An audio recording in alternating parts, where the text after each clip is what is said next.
করব রুই মাছের ফিশ ফিঙ্গার। এর জন্য 4টে পেটি নিয়েছি রুই মাছের। এরপরে একটা বাটিতে জল গরম দিয়ে নুন, হলুদ, লেবুর রস, আদা কুচি দিয়ে মাছগুলোকে সিদ্ধ করে নেব।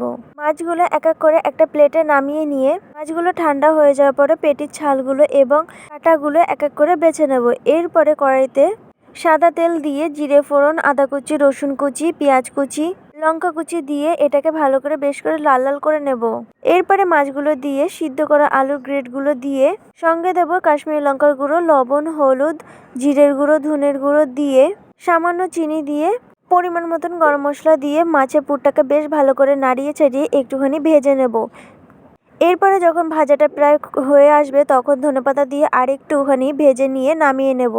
এরপরে ঠান্ডা হওয়া পর্যন্ত কিছুক্ষণ রেস্টে রেখে দেব। তারপরে হাতে তেল মাখিয়ে এরকম ফিশ ফিঙ্গারের মতন যে কোনো আকার করে নিতে হবে। তোমরা যে কোনো শেপে করে নিতে পারো।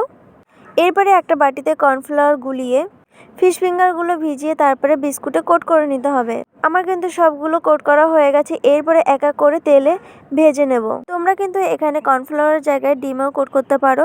এরপরে দেখো এক এক করে সবগুলো ভেজে নিয়েছি। এরপরে আমি কাসুন্দির সঙ্গে পরিবেশন করেছি। খেতে কিন্তু দারুণ হয়েছিল। আজকের রেসিপিটি তোমাদের কাছে কেমন লাগলো অবশ্যই কিন্তু কমেন্ট করো।